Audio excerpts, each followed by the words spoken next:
Assalamualaikum, nama saya Muaz. Kembali kita bertemu di video seterusnya dengan di video yang bertajuk Hati yang penuh dengan ketakutan. Okey, topik untuk hati yang dipenuhi dengan ketakutan ni, kita ada dua kisah. Satu kisahnya ialah apa benda yang kita takut dengan keadaan sekeliling. Benda itulah menakutkan kita yang menyebabkan hati kita penuh dengan ketakutan. Kisah yang kedua ialah hati yang takut dengan azab Allah Subhanahu Wa Taala. Takut dengan azab dia dan kekuasaan Allah. So, dua ni adalah salah satu dua benda yang berbeza. Dan orang zaman sekarang cenderung dengan ketakutan yang pendapat yang pertama tu. Tapi yang tu kita akan selitkan ke dalam video yang lain. Kita ada satu isu khas pasal benda tu. Okey, kita teruskan. Macam mana kita nak menanami ketakutan yang harus kita ada pada hati? Kita kata macam sayang pada Allah, ikut kata Nabi, ikut sunnah, dekatkan diri pada agama. Tapi benda tu masih macam belum jelas logik dia kat mana. Sebab makin kita sayang, makin kita suka, makin kita ikut, makin kita tenang.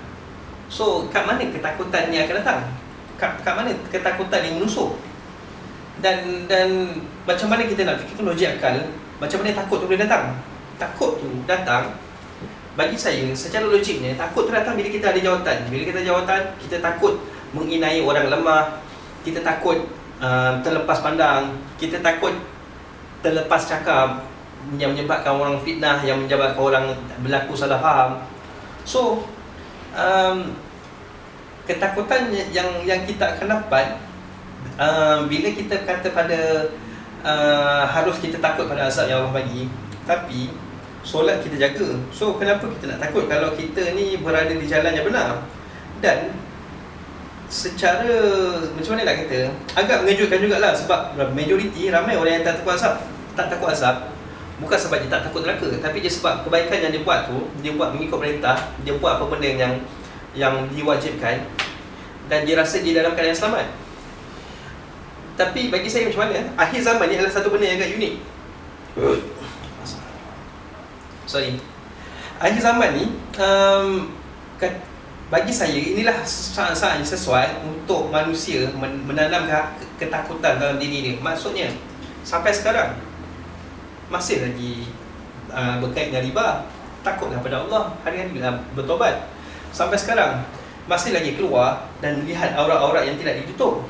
Takutlah kita dalam keadaan menjaga penglihatan, takut kita terjebak pada maksiat. Dan dalam zaman akhir zaman ni, takutlah kita dengan fitnah, takutlah kita dengan orang-orang yang ingin mengambil hak kita, yang berapa-apakan kita, yang berampas apa benda kita ada. Orang jahat lah. So kita takut dengan dia orang. Dan ketika itulah ketakutan tu akan diisi, tapi lebih diisi kepada kita takut, bukan kita takut orang jahat tu. Kita takut kalau kita gagal untuk menguatkan diri. Kita takut kalau kita gagal untuk mempertahankan maruah dengan wanita yang kita tengok tu. Kita takut kalau kita terpesong daripada ajaran sebenar sebab kita terlalu taksub dengan seorang orang ustaz. So ketika itulah ketakutan akan diisi dalam hati. So saya nak bagi tahu awak macam mana nak isi ketakutan dalam hati. Bukan setakat kenal Allah, kenal Nabi, kenal Rasul, kenal para sahabat. Bukan setakat buat benda yang wajib, dan bukan setakat benda buat yang sunat, tapi tanamlah ketakutan dengan berani mengkritik pemimpin yang zalim, berani melawan pemimpin yang cuba menindas, cuba mengambil hak. Sebab tu kita rasa takut. Kita takut sebab kita tahu kekuasaan yang dia ada, especially bila fitnah-fitnah yang berlaku, dia boleh piau. Dah macam drama apa saya tak tahulah. Kita takut sebab dia ada senjata, kita takut dia sebab dia ada kuasa cyber, macam dia boleh masukkan benda-benda yang tak elok dalam kita punya komputer. Lepas tu dia game kita ditangkap, komputer kita dirampas. Kenapa ada benda tak elok dalam komputer kita? Lepas tu dia boleh CGI kan muka kita ni, dia boleh letakkan kita kepada tempat-tempat yang tak elok. Tiba-tiba mulalah timbul isu-isu macam seks di luar tabi'i.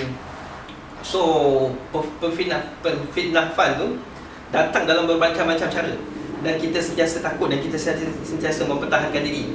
Ketakutan itu akan diisi jika kita berani melawan orang yang salah. kita jika bukan hanya salah, tapi orang yang menindas dan mengatakan bahawa kemudaratan itu perlu, kejahatan itu perlu untuk mengimbangi kebaikan. So tu worst case scenario tu, itu memang betul-betul tertentang. Dan begitulah cara-cara macam mana kita nak menanami ketakutan di dalam diri. Sebab saya berbeza pendapat sikit lah. Macam orang zaman sekarang, especially ustaz-ustaz, dia cenderung pada pandangan pertama, iaitu ketakutan tu berlaku dengan ketaatan kita pada Allah. Ketakutan itu tak berlaku bila kita tahu azab dia macam mana. Tapi saya cenderung pada pandangan yang kedua, iaitu ketakutan tu sebenarnya datang daripada hati, yang mana kita takut kalau kita tak dapat jadi seperti apa benda yang Allah inginkan. Dan pendapat yang pertama tu yang menyebabkan keadaan tu jadi lagi teruk, bila orang-orang yang bos yang berkuasa mengambil kesempatan pada kita, melakukan kezaliman pada diri kita, melakukan penghinayaan dan penindasan. Bila kita pergi pada orang-orang yang ada kononnya ada ilmu agama, dia kata, sabarlah Muaz, bahawa Allah bersama kamu, dan jagalah kesejahteraan diri kamu selagi mana mungkin. Jangan pernah berputus asa. Tapi mereka, orang kononnya ahli agama ni, tak pernah nak suruh saya melawan balik bos saya. Contohnya macam ni, ahli agama tu saya datang, bang, saya tak suka lah dengan bos saya ni. Muaz, aku bagi kau satu pendapat lah. Kau tahu tak bos kau ambil barang kat mana? Baik kau start bisnes kau sendiri, kau lawan bos kau sendiri. Kau tengok, dia berani nak tinggikan suara lagi daripada kau atau tak. So kita lawan balik orang tu, kita takutkan dia. Kita jangan bagi benarkan orang-orang mengambil sabatan kat atas diri kita. So tapi, dan itulah apa benda yang saya nak daripada orang-orang yang ahli ulama ni. Saya tak nak suruh diorang, saya tak nak diorang hanya menyuruh saya bersabar semata-mata. Tapi apa benda yang berlaku sekarang ni, ada jadi semacam ketakutan, sehingga sampai suatu tahap ada satu golongan ni, dia kata kamu harus menanam ketakutan dari kamu. Dia dah betul, dia dah ikut.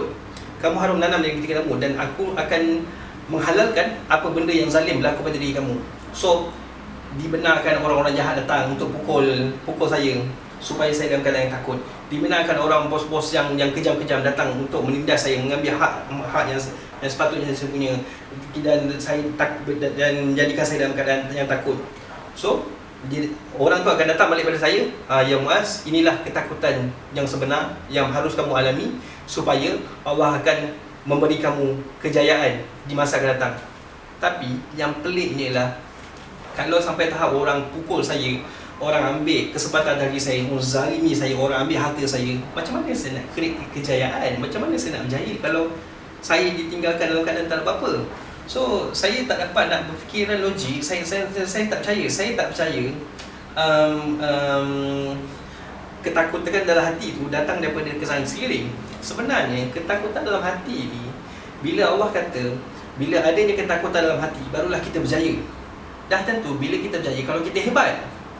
So yang logiknya ialah, saya seorang yang biasa-biasa, dan saya seorang yang cuba berusaha. Makin lama saya makin kuat.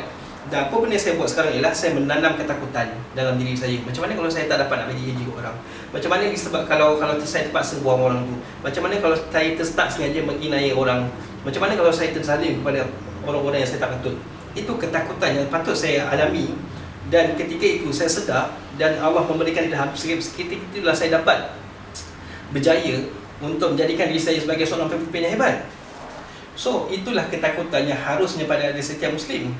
Dan sayangnya bila kita lihat pasal benda ni, kita lihat pada ustaz-ustaz yang ada, pada penceramah-penceramah, dia sentiasa menyatakan bahawa ketakutan yang patut diisi, seolah-olah macam dia nak Malaysia ni berlaku peperangan, dia nak Malaysia ni dibom, dimusnahkan, supaya ketakutan tu datang, kemudian baru kita boleh bersatu.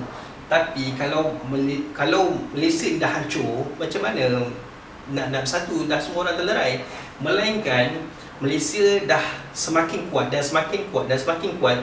Dan apa dia orang buat? Dia menanam ketakutan dalam diri dia secara tersirat.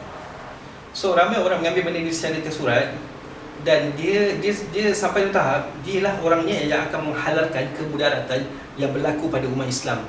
Umat Islam harus, contohlah dia kata, umat Islam harus ada ketakutan dalam diri.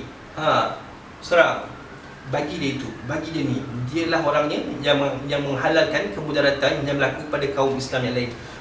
Dan saya berpendapat, dan saya punya idea macam ni lah, why not kita jangan bersatu padu, why not kita create satu awareness, dan kita cuba dalam memberi tanggungjawab kepada orang sekeliling, masing-masing ada tanggungjawab masing-masing, dan supaya mereka saling takut dalam keadaan mengecewakan saudara sesama Islam. So bagi saya itu adalah satu benda yang lebih baik dan lebih logik. Sebab tak logik lah kalau kita dalam ketakutan tiba-tiba kita menjadi hebat pemimpin.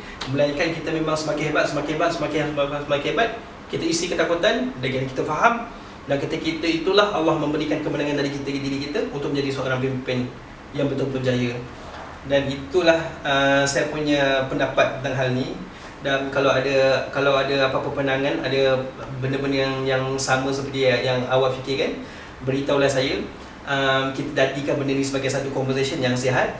Dan saya teringin nak tahu pendapat-pendapat awak yang lain.